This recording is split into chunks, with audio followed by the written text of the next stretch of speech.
है पूरा बड़ा हो गया लिया।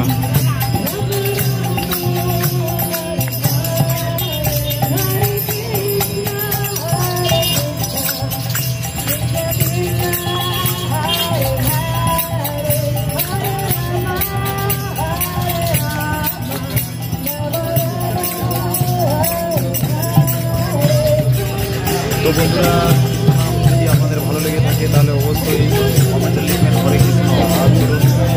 আর ভিডিওটি যদি ভালো লেগে থাকে তাহলে অবশ্যই বন্ধুদের সাথে শেয়ার করবেন।